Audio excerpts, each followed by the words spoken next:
All right, welcome to week 2 of Playground League. Here, we have our feature matches. Our first one here tonight is Matthew H, who I'm going to be watching, up against Nick L. I got Chris R, Sinkwater here joining me for the first match tonight. We're going to have a rotating cast of characters joining me this evening. How's it going? Happy to be here. Yeah, things are going well. Looks like we've got a black-white deck on Nick's side here. Yeah, so Nick's running a black white deck. I believe Matthew. It looked like he might have been running a Bant deck based on the trades that I saw he made. Right now, he's just got green and blue cards, and he's kind of going off here slightly. What's Nick got in hand over there? Well, that Squireland let him keep a two-land hand, and he's not drawn the third land yet, so he's going to... Oh, he's got a Sunblade Samurai, so I think he can cycle that for a Plains, if I remember correctly. Yeah, the channel ability. Yeah, I was gonna So, say, a few moments ago, this Kami of Transience isn't looking too scary because there's no enchantments in hand. But then an enchantment came off the top, so Nick's got a decision to make. He's got Allegiance to Ashes in hand, and he's got a Toad Rider, so he's just going to go ahead and get rid of this card. Says this is going to be a he's problem. he says, Let's exile that." Oh, Yeah, it's probably a smart move. yeah, we get a nice card off the top here, and Obstinate Baloth. So just a 4/4 for 4, gain 4 life. You got the extra Nothing ability wrong of with that. being able to put it into play if your opponent, if you would discard it. All right, he's got a Bite Down left in hand and a Network Terminal, which is a mana rock that can you can loot if you tap it and another artifact. I love Network Terminal. I think that's a great card. Yeah, it's a good one. I mean, it's one of the better versions of this effect that we seem to get in nearly every set now. But I Yeah, think, so yeah, Nick he doesn't have enough mana to double spell here, so he's kind of running through some options here. okay. It looks like he's holding up the Toad Rider just to get, his most powerful card down. Is that the one that you get a 3/3 when you play an You get a enchantment? 3/3 frog creature, yep. Yeah. Well, it's a legend, so you'll only ever have one in play. That's right. Yeah. So this Azusa, the backside of the Azusa here is a 3/3. I believe when it attacks, you get to untap lands. I think something like that. I think that's right. That's a lot of power Nick's facing down here on turn 5. Yeah, I mean Matthew, he's off to a good start. He's at 7-2 so far. So this is his last match of the week. So he's been ripping through the league so far, uh, having a really good start. Nick is at 4-5, so he has a few more losses here, which means he has a few more packs to work with. Looks like he's just going to bite down this 3/3 before it can make a token and play his I network think that's terminal. And he's out of cards now. Basically, he just has an island in hand. So okay. So it's a swamp off the top, and guess we can double spell here. He's holding up a Citizen's Arrest, and then he's probably going to play a Crowbar, Citizen's Crowbar after that. Oh, no, he he can't. won't That'll he be won't too have many enough white white. pips. He has Yep. only one plains, and then he'll have to, if he wants another white, he'll have to tap one of his swamps. So slight drawback here of the grotto. Yep. And he's changing his mind a few times here. Yeah, I mean playing Citizen's Crowbar doesn't seem very good, but the Citizen's Arrest could just get rid of this 4/4. Just stem the bleeding a bit. Yeah, what are his other options here? He's got a Crowbar, a Bone Splinters, a Dig Up the Body, a Gavany Dawn Guard, and a Citizen's Arrest. Yeah, the Gavany Dawnguard, the 3/3 with Ward, and it could start the day night cycle. Yeah, so he's just got a 3/3 here. Yeah, he's just got an island. He's hoping for basically anything. He's going into the full control mode here just to maybe give his opponent some pause. Not that opponent's going to change anything they're doing here. I don't think. Yeah, but hey, get Planes, those extra win percentages maybe. yeah, planes off the top is very useful, and I believe the Citizen's Crowbar can destroy an artifact or an enchantment of which the 3/3 creature is an enchantment. Yep, that's correct. So he can just pry that entire creature's head open with a crowbar and just have it be gone. He's got a field trip here, and he's got 5 lessons. I assume most people are stock full of lessons here, especially the ones who have done the stip matches here. Yeah, I mean 5 is a lot, I think, still. Oh, So okay. that's nice to have a bunch of options. Okay, I didn't really have context for what would be a lot at this point, but I guess Yeah, I have if you play 3. 2 stip matches, you get 2, right? Correct. Okay, So you'd have to open the other ones. okay. And if he's only on 2 losses, right? So he's only Looks like he lucked out with that, and I mean he's found something to do with all of his mana here, the fractal summoning. pretty good. Yeah, I guess Nick doesn't want to block just because he knows he can just trade his crowbar for that 3/3 rather than his 3/3. Yes, this Yep, fractal so just summoning looks like it's going to be pretty big. just a swamp off the top here.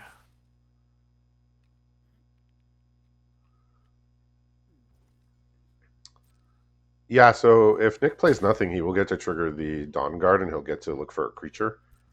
I believe you can find a creature of 3 mana value or less.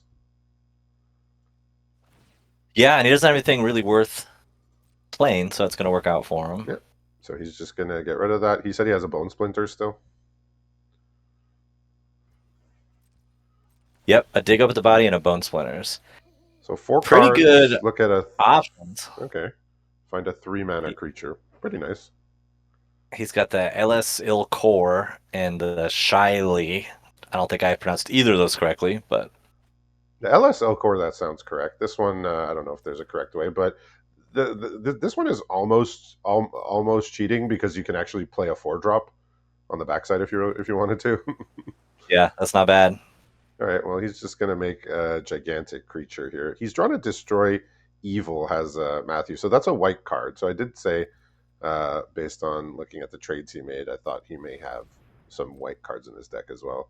Destroy evil, being able to destroy an enchantment or a creature with toughness 4 or greater. So he may feel the need to destroy the citizen's arrest. Or if the Yeah, or if the dean on the backside here has played Ambrose, he could destroy that as well, and that's the one he is going to go after. yep, just going to snap off the bone splinters for the big fractal here. Yeah, and I believe at 2 spells it's going to go back to daytime now, so he's going to get to find another creature perhaps. Okay, Whiffed. nothing this time.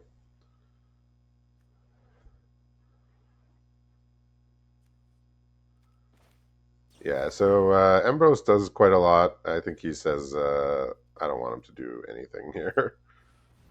So he did draw Swooping Protector, which I believe is a flash flyer that comes with a shield counter,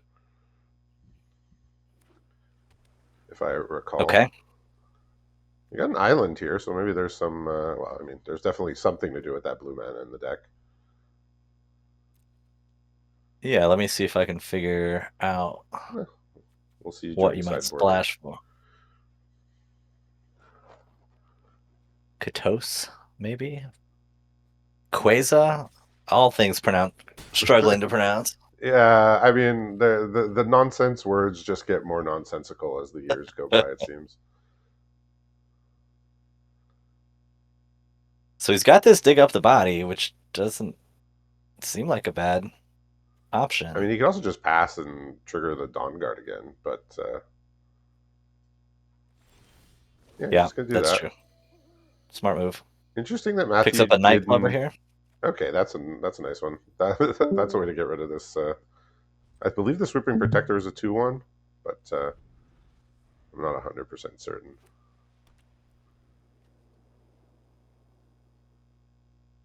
Interesting, he didn't play the Swooping Protector. Okay, he's just gonna blitz it just for the card and the damage. I guess you're okay. He's still not gonna play this the He's bird gonna here. double spell here. Thinking about it. I mean, he could sack that to dig up the body. That sounds that sounds pretty good. Yep.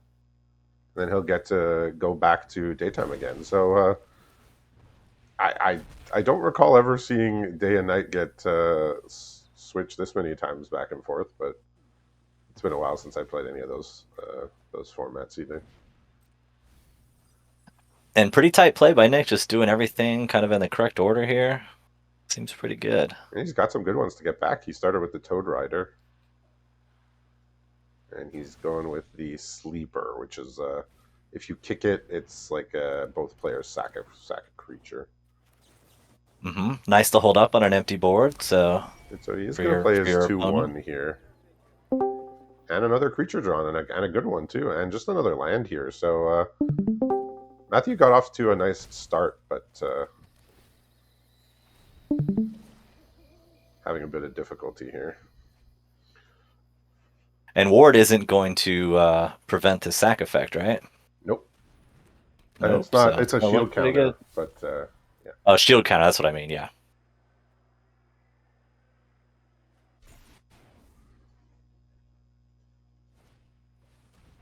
Just doing all the things. He's got a dockside chef that he's drawn as well. Yeah, he's looking pretty solid here. I mean, maybe Matthew can draw something swingy here, but let's see. Again, Nick stumbled slightly out of the gate, and Matthew was a bit more proactive in the early game, but now it's all going Nick's way here. Yep. And just in case it wasn't enough, the dockside chef being an enchantment creature really helps out with the Yeah, toad. just lands here, so we're moving on to the next game. Yep. That came together pretty impressively there for Nick after a slow start. Okay, so looks like Matthew's doing some sideboarding. He's already taken out a few cards pretty quickly, so maybe he had some sort of a plan in mind. He took out a couple of white cards and a couple of blue cards. He's bringing in black cards now, but he still has a couple of white cards in the deck. So I don't know how many colors he's going to go for here with this transformative sideboard, or slightly transformative. Well, Nick, on the other hand, scrolled through a couple options, made no changes, Right on. I can respect shipped that. it back, and the blue he was splashing is for the Katos, the Silent Spider, Okay. and then the other blue you had is the Shattered Seraph. Okay, that's kind of like a free splash anyway, just because it can make the blue source itself. Yep, exactly. Yeah, so he's brought in about 5 black cards here. That still has 3 white cards, as well as the green and blue. Interesting. So I'm not sure what he saw on the other side that made him specifically want these black cards, because they're just okay. Some of the black cards, like one of them's like a sack a creature, draw 2. Another one's like a 2/4 wall that he brought in to bring barricade. Yep. So these are not like supremely high impact cards to bring in, but perhaps he's got a plan after what he saw there. And as soon as I spoke, he took out the wall. Okay. Yeah, I wonder if he's trying to make the game go longer. Is that kind of his game plan potentially? Yeah, I mean, he's gone for the 4 colors now, with 3 white cards and I think 4 black cards. So yeah, he brought in Okay. Rotten Reunion, which is like exile 2 cards from a graveyard and make a decayed token. It has flashback. I guess we did see Nick did play 1 recursion spell that game. So what's Nick got in hand over there? We've got 3 swamps, another plains from the one he just played. Then you've got an Aaron, Benalia's Ruin, a Rabble Rousing, and then that Katos Silent Spider. So he can cast everything. Okay, yeah, we got kind of like a almost like a random array of cards here in hand for Matthew. So he's got a levitating statue. He's got the Azusa's Many Journeys, which you saw last game, the Rotten Reunion, which I mentioned before. He's got the Moon Snare Specialist, which is a ninja. It has ninjutsu and it bounces something. and he's Hmm, got the hmm. obstinate Baloth again. So sec- Okay. Any green sources in there for that Baloth? well, he's got one green source in play. He Yeah, so he is gonna play his many journeys here. Not gonna do anything. He doesn't have extra lands here to play. So Aaron was you sack a creature to put a counter on everything, I believe. I believe that's correct. Let me pull it up here. And his draw is take up the shield, so he could That's a nice one. potentially save it. Yeah, it's a black white tap, sacrifice another creature, put a +1/+1 counter. Yeah, and we move to nighttime here, which flips this Hound Tamer. We saw this card in the feature match last week, and it was pretty good. The Hound Tamer, and he does have a green Looks source here for his Baloth, so you can just slap that down. Is Nick have removal of some kind to interact with the board here? no removal. Okay, It's still the rabble rousing, the spider, and the take up the shield and lands. okay, so a little rough there. I think he's just gonna play this like just sort of like a 4 mana war here. Nothing special, but it'll set Nick back enough here.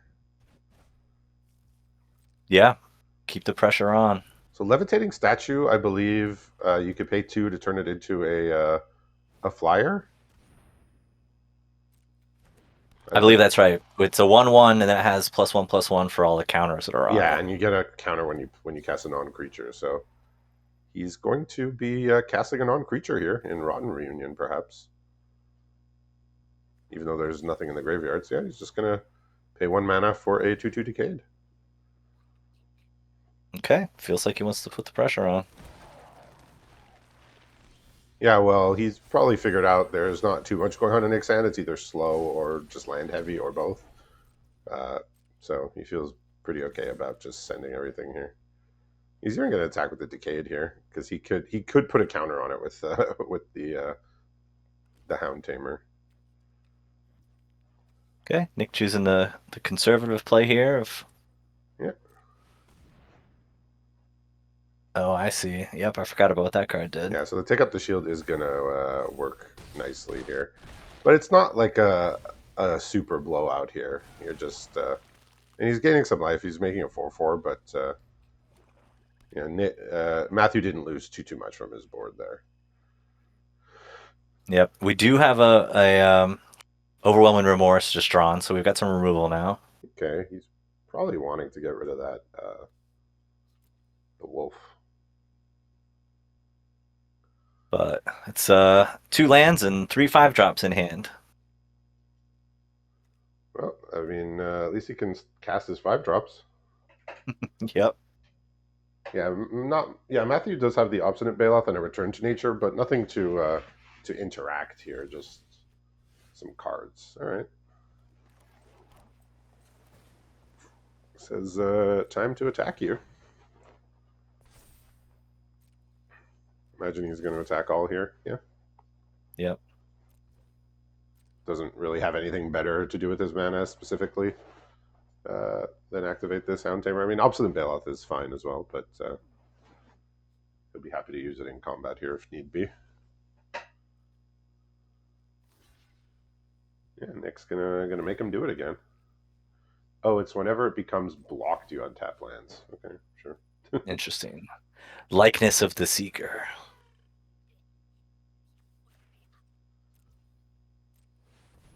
Yeah, I thought it was when it attacks, but it attacked quite a few times and never triggered. So Okay, so he's choosing to keep his creature here and let. Nah. okay, so he's gonna untap these lands, which means he gets to. Uh, I mean, there's no targets for return to nature, but there's that. But there's also the Rotten Reunion. You could just make another 2/2.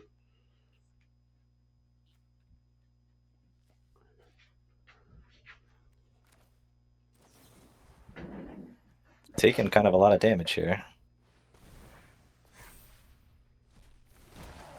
Yeah, he's getting low. I mean, let's see what he can find here. He's got a hunt for specimen. I don't remember if he had anything in the lesson board that's going to help this out.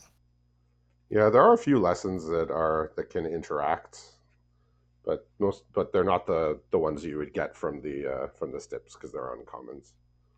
Right. So you'd have had to open one of those just naturally. I guess there's introduction to Annihilation. I think maybe that's one I you think could you get. could exactly cast it. Yep. I think that is a common one. I think it's the only common one that actually like removes something. And he does have it. All right. Well, that was his play here. He's getting rid of the statue because he just absolutely cannot block that. Yeah, no way to deal with it. But we got another quite a nice card off the top here, and Liberator Urza's Battlethopter, Okay. which is a 3 mana 1/2 flash flying, and I believe you put a counter on it whenever you cast a spell with mana value greater than its power, something like this. Okay, that's gonna put the pressure on too. And double spelling, flipped the Hound Tamer there, which was also important. Yeah, so here comes the Baloth, and he's just going to pass, and he's going to flash in this flyer and try and have that be how he wins over 2 turns. Okay. The draw here was the Benelish Sleeper. See if he lives long enough to put that to use. Yeah, so this one you can exile something from a graveyard, and as long as the this ninja is in play, you can cast that using uh, any mana. Yes.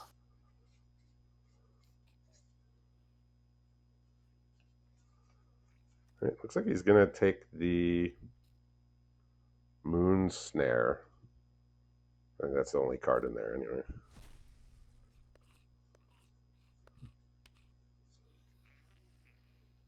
Does get to see the hand, Uh, oh yeah, that and is he's true. re You can't take a card from a hand, but you get to look.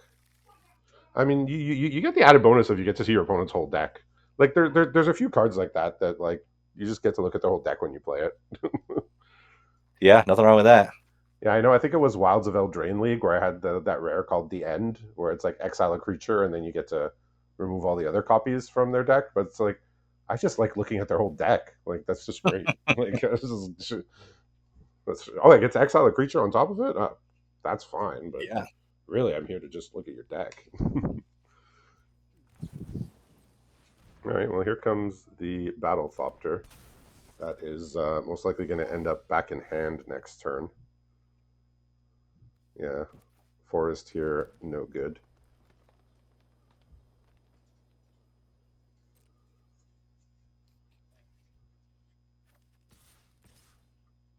All right, goes on the attacks here.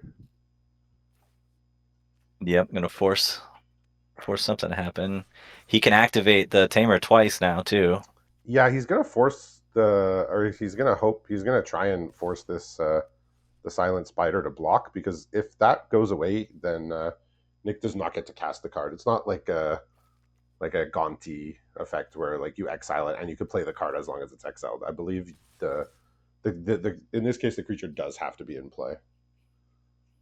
Yeah, I So mean, if you is this lose the just lethal creature, on you don't board get to cast the card. to With the pump the Liberator twice? activations, yeah, that also.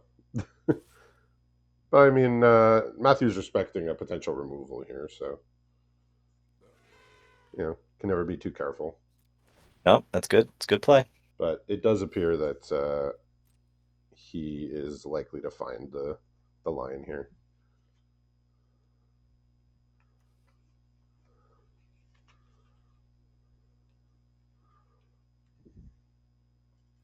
Yeah, so Nick has to block everything that he's able to. Yep, the pest gives him the life, changes the math a little bit. Yeah, so Matthew, so straightforwardly, I don't. Yeah, so straightforwardly, you would say, okay, put 2 counters on the Liberator, but if Nick can remove that, it's yeah, he's gonna go for the safer play here. Of Yeah, he note, can activate Aaron to exactly. pump everybody too. Yeah, he can sacrifice the pest here. Yep. But it will get the Silent Spider off the board, which means that the Moonstar Specialist won't be cast. And I think that's the bigger goal here. Yeah, but definitely some, it's a good board state, good attack, good blocks, stuff going on. I was impressed just in general by how interesting and fun this format is without seeming to be overpowered or fraught with unbeatable rares. Uh, seeing a lot of just really really good, fair but strong cards so far.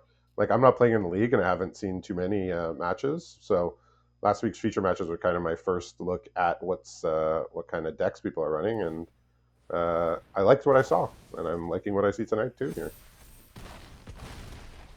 Yep. Yeah. Very, very interesting. And keeping that Bailoff alive is important for the oh sack yeah, trigger on the sleeper. yep. Oh, he has a better sleeper. Yeah, I mean, he's gonna do it. Yeah. Has to do it. So Matthew does have a choice here because his bailout is just bigger, but the Liberator is like guaranteed damage, more or less. Yeah, it's definitely an interesting choice. Okay, he is just going to go for the keeping his large creature here, and here comes a rabble rousing. Okay, he's So, got a. Oh, he's looking at everything. so this He had is the Toad Rider. so this one is whenever you attack, you make that many 1/1 attackers, or are they not attacking? You attack with one or more, create that many 1/1. Yeah, they're not tapped and attacking. Okay, So, so that is pretty good actually.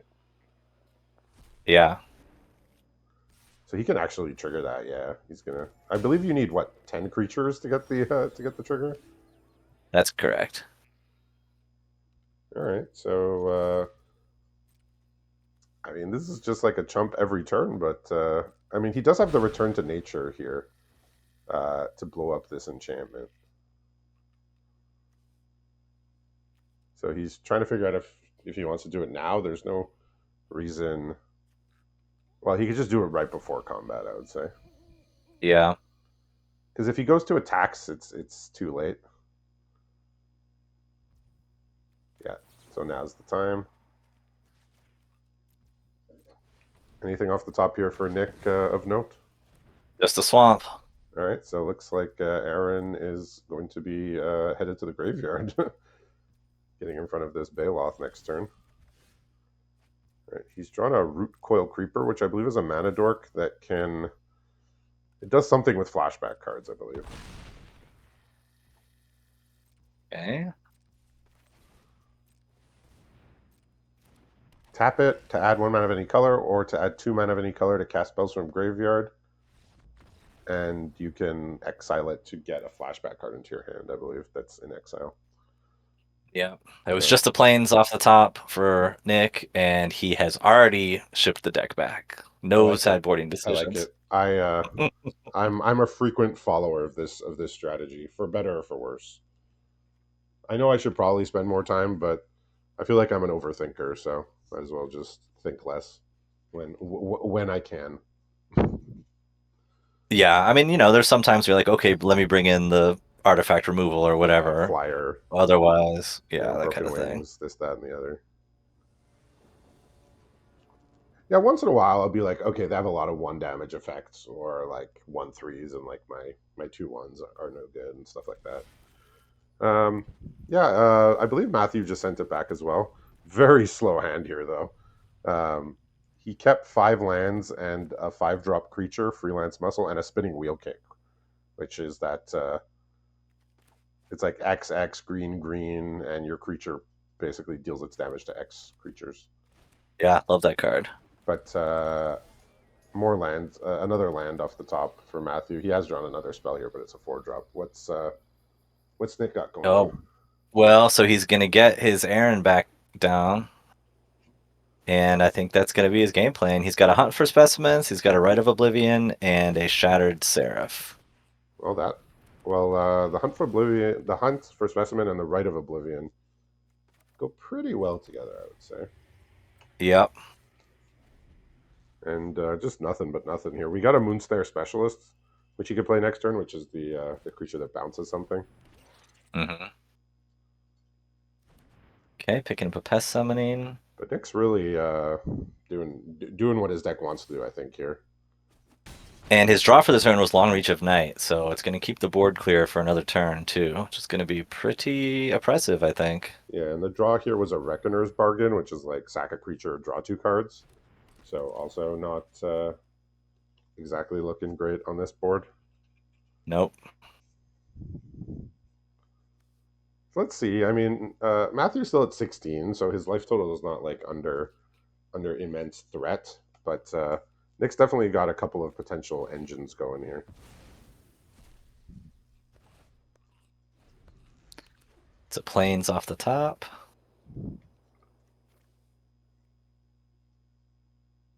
Yeah, so now he's deciding if he wants to just play the Long Reach of Night or get a creature back down.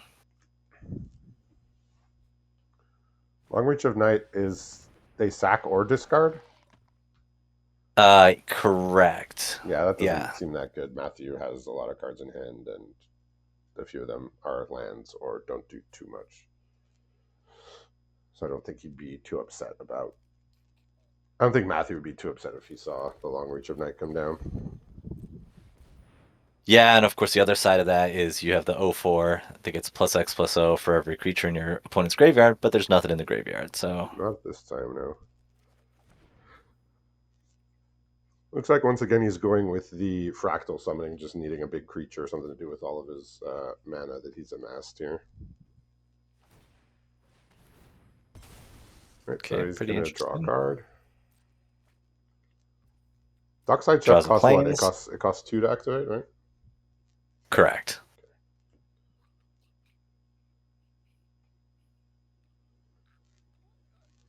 So sounds like looks or feels like there's some choices here for Nick on how to approach this turn here. Yeah, he held up the long reach and then is reconsidering. Yeah, it's still not like doing all that much. Not that it's bad. It's a good card. Just on this exact spot, it's not looking to be super impactful. Yeah, I mean his other option really is to play a pest summoning, which isn't getting him super far either. I guess get some fodder for the chef or Yeah, I mean he has two for sack Aaron. outlets, so it can't be that bad. Yeah, The Dockside Chef requires black mana to use. Right. correct. Okay. Yep. So no One in a sacking black. right now. And he will be able to play the Seraph next turn. He's got a plains in hand.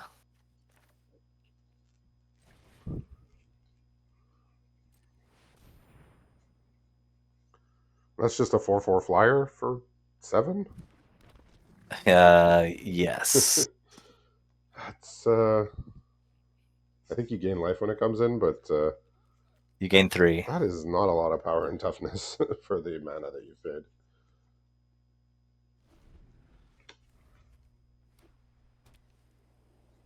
So it's a take up the shield off the top, help him tussle in combat a little bit.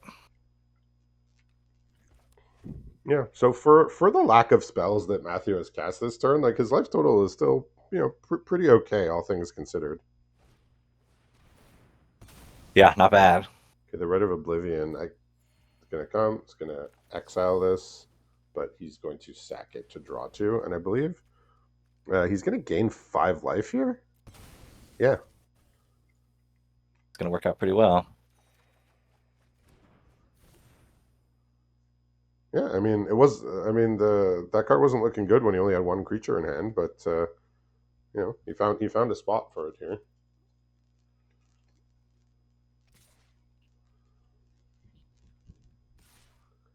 Yeah, so we get to a point in the game where Matthew has sort of survived this onslaught here, and he has cards in hand, and his life total is still pretty healthy. So it wasn't Yeah, looking amazing at first. His hand was extremely slow. But looks like he's a good chance he's going to see the other side of this, and he's got a lot of things to do here. However, the Rite of Oblivion is going to mean that he can't really play his best things. So he has some choices Yeah. here because he has the spinning wheel kick, the fractal summoning. He has the Liberator once again. He has the levitating statue once again, Rotten Reunion, and Emergent Sequence, which is like it's like a mana dork, but it goes and finds you a land and it becomes a, a creature. Okay. The Yeah, I land think that becomes a was an interesting fractal. attack from Nick the last turn. I wonder if he was feigning that he forgot the Aaron trigger had to tap or something like that to incite the block that he could use the combat trick for. Well, he was just making him use it. I mean, that 2/2 was not really holding any significance for Matthew, right? It's just a 2/2. So No, for I don't think he's sure. that sad. I think he's probably pretty happy he got the take out the shield out of hand in exchange for a creature that doesn't wasn't really important. Yeah, I agree. But I think from Nick's perspective, he wants to play this long reach and have it do something, more than just a 2/2. So, oh, let's see what we got here. Yeah, he's gonna Rotten Reunion here. He's gonna Emergent Sequence. Now Long Reach of Night looking quite awful here against Yeah, a decayed token. getting worse That's and worse. yeah.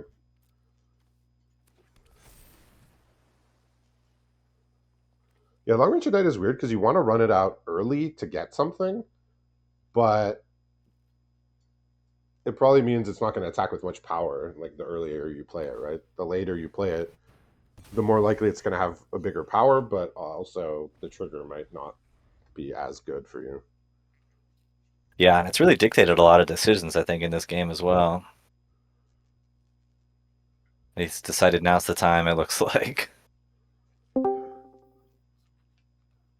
He did draw a Raffine's Informant and a Scrapwork Cohort, so he's got some Okay, so options. those are solid. Just definitely has very focused deck here as far as like his go wide with some sack synergy. Like absolutely has gotten that deck here. But I mean, with the trades, with the trading mechanic, you can refine your deck pretty nicely. Yeah, the league is definitely, if you're trading early, that's good, and if you have a good, signal for your pool, some couple colors you want to go into early is really beneficial. Yeah, I could say that probably the decks here are going to be like, especially for more or less like a chaos setting, like six different sets at play.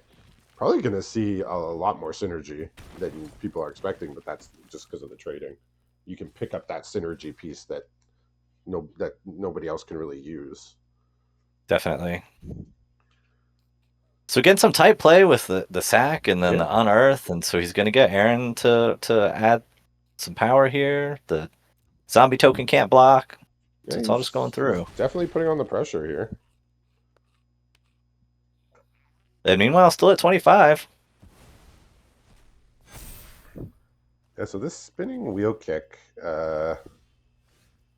he's I think he wants to try and play this fractal summoning and then spinning wheel kick everything with the big token. That would be So pretty hard to deal with. yeah, so it'll be so the way spinning wheel kick works is I believe for 4 mana you can hit one creature, and then for every two additional mana you get another creature. So 4, 6, 8 mana and so on. Yep. And so he's at 8 right now, right? So Looks like he's gonna do it for two, and he's gonna yeah. So he's a very very tight plays by both players here, getting his levitating statue up to 4 power with the trigger, uh, with the triggered ability of whenever you cast a non-creature spell, put a +1 counter. So very astute play there, being able to use the spinning wheel kick this turn to get rid of those two creatures before they got even bigger. Oh, that's one you don't see every day. Dramatic finale. I believe that's your tokens get +1/+1. And that's correct. whenever one of your non-token creature dies, you get a is it a 2/1 flying Yep. inkling? Yeah. That was Yep, the. exactly right. As a member of Silver Quill, I am familiar with their tokens. I was a Quandrix mage back in the day. Oh, were you Mhm. nerd? No, Yeah, naturally. math nerd.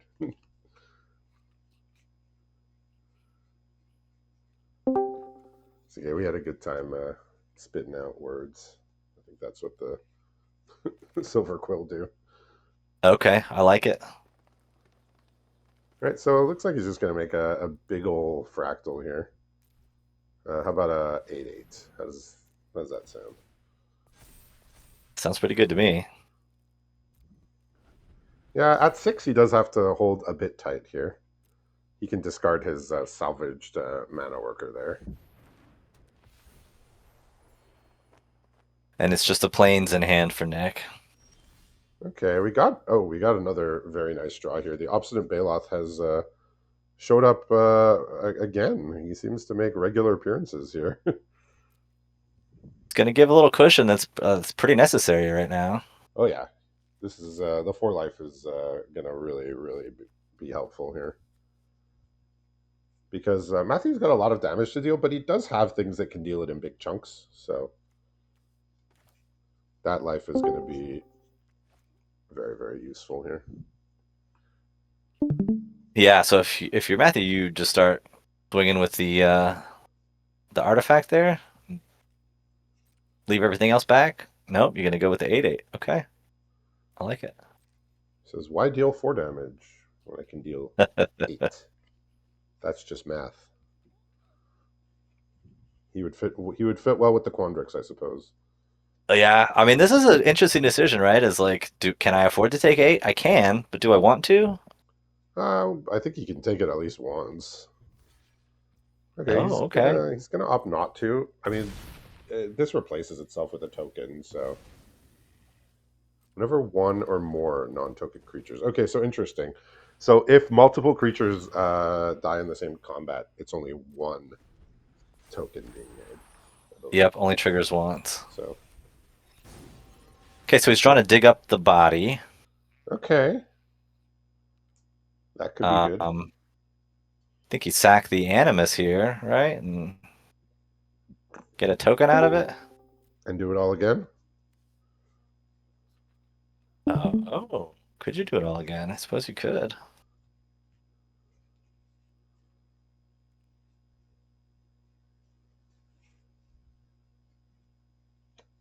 Interesting decision.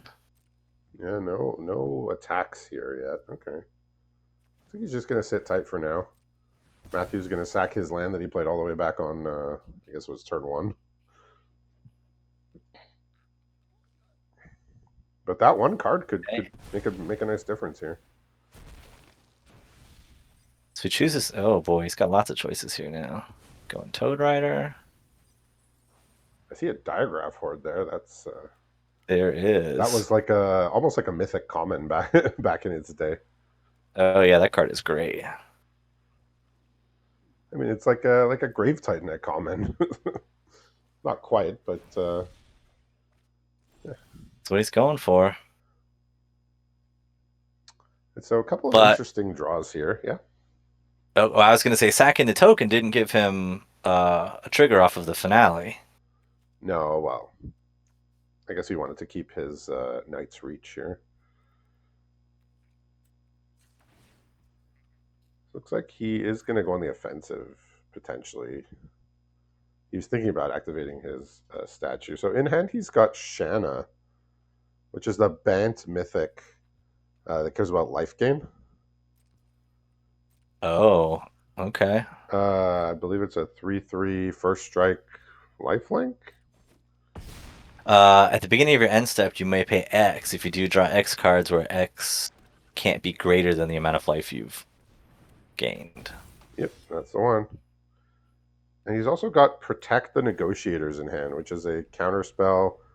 If you kick it, you make a 1/1 and counter a spell unless they pay 1 for each creature you control. So Matthew might be wanting to use that here because his opponent will not be able to pay 6.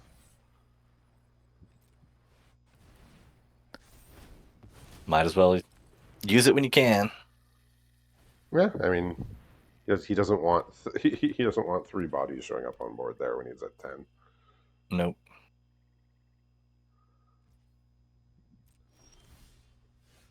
Yeah, very very fun game three we're getting here though. All right, combat courier here might just sack it immediately. Yeah, I think that makes sense. And he's got a network terminal. So that one is the mana rock that you could also loot with if you tap an artifact. Yeah, it'd be nice to pitch some lands, although he'd have to use the statue to do it currently. Oh no, he can use the Thopter too, so he's got two artifacts that are options. Yeah, and I mean, it's probably not something you would want to tap on your main phase, but it's something you could tap at the end of turn.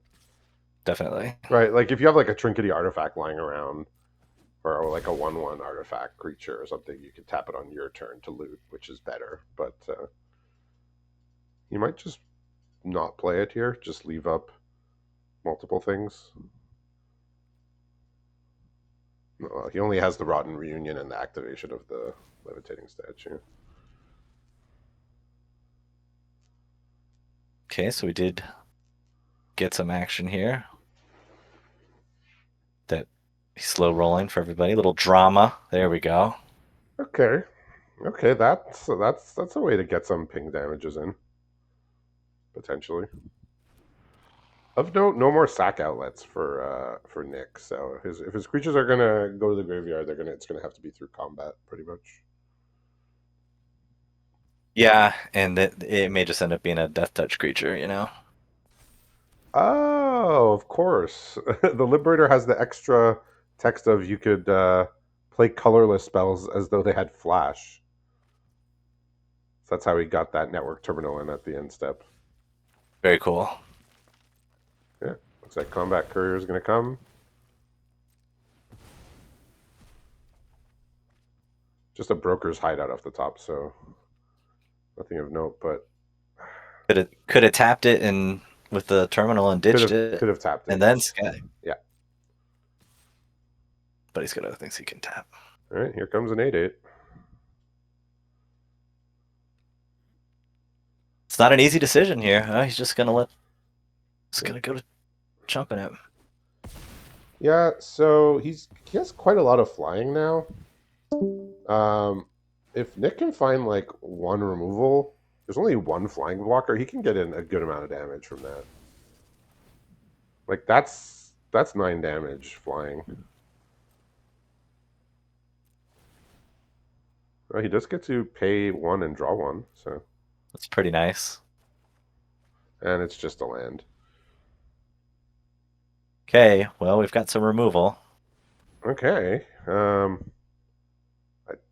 think it's let me see. It looks lethal to me because he's going to attack with all of his flyers.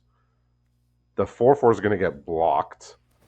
And then he's going to take 9, and then the 4/4 dying is going to trigger the LS for the last damage. Yep. But See what he gets here. But he's drawn a Spectral Adversary off the top, which is a flash flyer. wow. So the plot is going to slightly thicken, and he can cast both. So the Spectral Adversary, that's the one like when it comes in, you could pay extra mana and phase things out for every time you basically like kicked it, more or less. Yep. And it gets +1 counters. But he won't be able to do any of that. He will have exactly enough mana to activate his Levitating Statue and just play the 2/1 flyer. So he has 4 mana to use. So he's actually found off the top a card that will not will keep him alive. Little message here: if you've got it, you've got it. He didn't have it until a moment ago. This feels But like this feels like this game feels like trademark pending a memorable moment. but is this Death on the crackback? It's gotta be.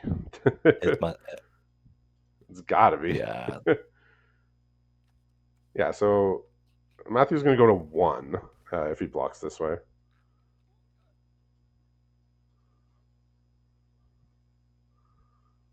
Does the Ellis, does he trigger himself? Nope, I another don't believe creature. so. Nope, it says another. But it won't really matter because damage will have gone through already. Is it lethal? I mean, blocks 8, 7, 9. Yeah. Uh, maybe not.